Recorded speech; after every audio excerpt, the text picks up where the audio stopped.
Hello guys, this is the Gaming Revolution here and welcome back to an all new Black Ops Cold War Zombies storyline video. Today I want to discuss the true origins of the Soviet-led Omega Group and their original purpose. I've been meaning to make this video ever since Outbreak released, but I have just gotten backtracked with it. I plan on making a lot of storyline videos in the coming weeks, so if you have any suggestions for future videos or if you are confused about anything in the Cold War Zombie storyline, be sure to let me know in the comment section down below. So Eric Maynard also made an amazing video about this subject that I will be discussing today, that I will leave a link to in this video's description if you want to check it out after you are done watching this video. So first of all, we have this piece of Omega intel from Outbreak that reads as follows. It is dated the 19th of April 1983, and it is regarding Omega Group's records review from Dr. Alexandra Valentina, the Psychotronic's lead over at Omega Group. It says, Omega's central database archives confirm the main operational focus was to gain a scientific understanding of psychotronic abilities, like biocommunications and bioenergetics, then instill those abilities in our covert operators. Obviously, being able to read minds or dominate the wills of others would have great utility in espionage and covert operations. Though they never determined a scientific cause for the extrasensory abilities, they did conscript a handful of Russian nationals with genuine talents and trained them as intelligence assets. Alas, their gifts were impossible to reproduce, and all such assets were either killed in action or suffered psychological breakdowns that rendered them useless for continued service. Still, the work showed promise. So the psychics in Omega unfortunately either died or malfunctioned. Omega was originally some sort of voodoo craft alt science group, and they had discovered these unique people that had these abilities, and they were trying to analyze them to replicate them. I guess they were trying to take these abilities to be implemented into all of their soldiers, but unfortunately they were never able to reproduce their abilities. This all took place prior to April of 1983, long before D Machina and everything to do with all of the zombie stuff. So like I just said, Omega's initial purpose was to study people with psychotronic abilities, aka psychics, being able to read minds and even being able to perform telekinesis, the ability to control the actions of others, and maybe even the ability to move inanimate objects via the mind too, as well as extrasensory perception or ESP, also referred to as the sixth sense. Omega's goal was to research and understand these people to use in covert operations as spies to acquire secret intelligence, engage in espionage, or whatever the case may be. Obviously, this would be a massive one-up in any war effort. Yes, Omega essentially wanted to create the X-Men to some extent. Moving forward in this piece of intel, we are given some examples of psychic incidences. So on the 10th of April 1976, a suicide bomber attempted to enter the Soviet embassy in Ho Chi Minh City and was sent by an Omega Group asset on site. The terrorist was stopped and detonated at the gate, saving countless lives in the compound. So the Omega agent forced the terrorist to explode via his mind at the gate before ever entering the compound. On the 29th of June 1976, East Germany hosted a multinational conference for European communist parties. A mind-reading Omega asset learned several representatives from Soviet satellite states were uniting to extract concessions from the Kremlin. Omega units quietly rounded up the diplomats' families in their home countries, ending the insurrection before it started. From this, we know that at least one of their agents at the time was a mind reader. On the 7th of April 1978, following a remotely placed suggestion by an Omega biocommunications asset at our embassy in Washington, US President Carter suspended production of their neutron bomb. Here, it appears as though the Omega agent had the ability to put thoughts in other people's minds and got President Carter to suspend production of the neutron bombs. On the 28th of April 1978, a clairvoyant Omega asset helped the People's Democratic Party of Afghanistan assassinate the Afghan president. The asset experienced a mental breakdown and had to be liquidated as she attempted to defect at the British consulate in Kabul. There were also indications in the records of Omega's involvement in several high-profile assassination operations in March, May, and October of 1981. All assets involved were liquidated after Comrade Brezhnev's untimely death in 1982. So yeah, all of these weird psychotronic operations took place way before any of the events of Cold War Zombies. It ends with a closing statement from Dr. Alexandra Valentina that reads, "My review has so far been limited to the central database on the KGB mainframe. Other records deemed too sensitive for the party leadership were sent for storage elsewhere. I am currently piecing together the chain of custody on some of those items." So yeah, Omega were researching all of this psychotronic stuff, but all of these psychics unfortunately either died, they were assassinated, or their abilities became faulty and they broke down. We then have this other piece of intel dated the 3rd of April 1983, and it's regarding Omega's leadership appointments from Colonel Lev Kravchenko. 9 days ago, the chairman of the Committee for State Security tasked me with revitalizing Spetsnaz Group Omega. Today, after consultation with comrades Andropov and Chebrikov, I am prepared to name key personnel to lead Omega Group's military and scientific operations. My right-hand man, Gorev, will serve as tactical operations lead during active measures, ensuring our unit's performance is not just up to Spetsnaz standards, but up to my standards. Omega's original focus on superstitions and old wives' tales made these operations soft. Gorev will burn all of the softness out of them. Assisting him will be Captain Sergei Ravanov, that we now know to have betrayed Omega, whose sterling service record should calm the fears of any apparatchik with misgivings about Comrade Gorev. So yeah, yet another reference to Omega's old purpose, which was all based around old wives' tales and superstitions. As for Omega's stated mission, it's to identify, study, and weaponize the so-called exoscientific phenomena. I have chosen trusted experts to assess the validity and practicality of such a focus. If they say we can realistically deliver a counterpunch to Reagan's strategic defense initiative, so be it. If not, I will request this unit to be liquidated and the men reassigned. Dr. Alexandra Valentina has already assumed leadership of our Psychotronics phenomena research, the study of extrasensory perception, telekinesis, pyrokinesis, and so on. For the last 8 years, Omega Group failed to verify the existence of such abilities, much less harness them. In addition to having a background in hard science, Comrade Valentina is a straight talker and a Soviet. If Omega is a waste of resources, she will give me the unvarnished truth. Finally, Dr. William Peck from America's Weapon Research Organization, or DARPA, will serve as Exoscientific Phenomena Research Lead. Peck will develop military applications from Aethereum. Comrade Chebrikov tells me there was some pushback to this choice. After all, if Peck betrayed his own country, why wouldn't he sell us out as well? Rest assured, I have contingencies in place if Peck ever thinks of betraying me. I have issued a general order to scout all records since the creation of Omega Group in 1975. Surely something unusable, something of worth, must have been found in all that time. So yeah, that is why Kravchenko tested Peck's loyalty in the Firebase Z ending by presumably cutting out his eye. But as we see from this piece of intel, Valentina basically forced her way in to be the Psychotronics lead at Omega. So now she has access to all of these KGB documents that she has been scanning through. This is clearly premeditated. She has been planning this for quite some time. She seems extremely smart and intelligent, but she was tasked to be in charge of the Psychotronics with the cyclotron over at Moscow, Poland, Die Maschine. She basically played Omega and Requiem against each other so that they would weaken the walls between the worlds and the dark ether. Despite Kravchenko leading the Omega fire teams, it's very evident that he let her do as she pleases. She is clearly the one running everything at Omega, because Kravchenko let her do whatever she wants. He clearly trusts her greatly. But yeah, initially Omega had no success with replicating these psychic abilities, but Valentina has started to do further research, and Peck is in charge of the applications of Aethereum that I'll come onto in a little second. But we know from the intel that Valentina is meeting an unknown operator that speaks German in Berlin, as she plans to free lost Nazis from the Dark Aether thanks to newly acquired targeted anomaly technology from the Ural Mountains. She is going to force a Dark Aether breach in Berlin to unleash the undead Nazi hordes. We still do not know what on earth she is up to or what her secret agenda actually is. Like I said earlier, everything that she has been doing has clearly been premeditated. She has been using Omega for their research and prior knowledge on these psychic events. Maybe Valentina's true goal is to harness these psychotronic abilities. As to the reason for this, I don't really know. As to why she is working with the Nazis, again, I don't really know. Unless the psychotronic stuff is actually for the Nazis. After all, the Nazis did very similar crazy experiments during World War II to try and harness such capabilities with no success. So maybe long before the events of Cold War Zombies, Valentina was working with the Nazis at some point in time, and all of this was premeditated and planned out for her to infiltrate Omega and turn Omega and Requiem against each other so that she is able to free the Nazis and somehow harness these psychotronic abilities. Once again, I don't really know the reason for why she's trying to harness them though. The thing is though, what if these abilities are actually a result of exposure to Aethereum, also known as Exo-Element 1 from the Dark Aether? We know that when Samantha went into the Dark Aether and came back out again, once she exited, her eyes became crystalline, embroidered with the Dark Aether's stars, violet in coloration. Well, what if she now has psychotronic abilities? After all, whilst in the Dark Aether, there were constant occurrences where she blacked out and experienced memory loss, but also started to reclaim memories of the old Aether story. In a piece of intel, she references the Keepers, or monsters as she describes them, watching over her during her sleep. There's also this piece of intel where she references a lost boy in the house, obviously referring to Eddie, and she says that she feels as if he is dangerous. This could potentially be due to past trauma and past experiences of Richtofen back in the day when her and Richtofen were arch enemies, and she only really knows that past version of Richtofen, and that might be haunting her, but he is likely to be up to no good and could even be the operator working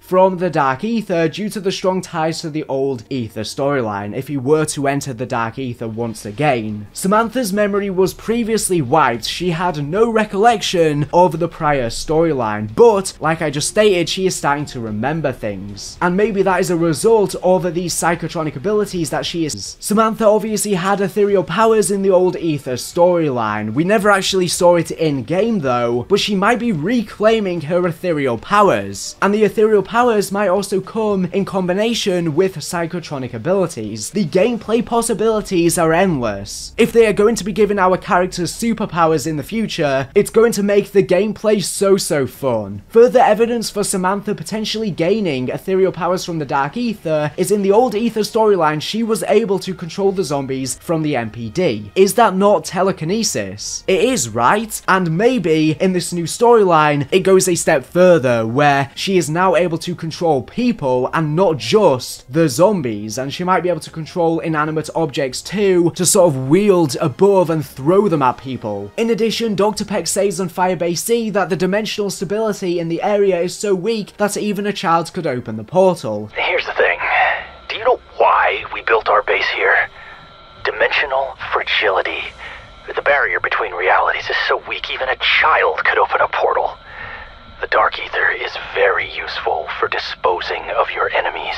Suggesting that Samantha may have even been the cause for the outbreak/breach at Firebase Z and the impeding army hordes. Likely this could have been something that was subconscious and she wasn't aware of, simply due to the trauma that she has experienced from the old storyline, and who knows what trauma she has experienced in this rebooted universe, and also due to Peck berating her prior to throwing her in the Dark Aether. After all, during one of her blackouts, she murdered a bunch of Omega soldiers, so she clearly clearly has a lot of internalized pain. This would be a direct reflection of the original Aether storyline when Samantha was first in control, as a lot of general storyline beats seem to be happening in a similar way to the original storyline in this new Dark Aether storyline, and I've made plenty of videos talking about that in the past, such as the fact that there seems to be a great war forming, as there are different factions in the Dark Aether that are fighting against each other, and the high value targets, there are different ranks that seem to be attacking us in waves similar to an army. Like I said earlier though, since Omega are trying to harness these Psychotronic abilities, we also know that they have begun research in replicating the abilities of the mimics. So obviously the mimics have the ability to turn themselves into objects to hide. Well, Omega have apparently been trying to replicate that for humans, so basically it makes prop hunts from multiplayer canon, and what this means is that in the future, Omega might have the ability for people to turn into inanimate objects. So that could be one superpower, and other people may be able to get Psychotronic abilities. But another thing that backs up the fact that these Psychotronic abilities are garnered via exposure to Aethereum is the fact that we know that Valentina has been experimenting with injecting people's membranes with Aethereum. So I really do think that exposure to Exoelement 1 could give the inhabitants Psychotronic abilities. After all, Dr. Peck's truth serum was comprised of Aethereum, and he seemingly was injecting it into his wife. Peck says on Firebase Z that his wife's eyes looked almost violet.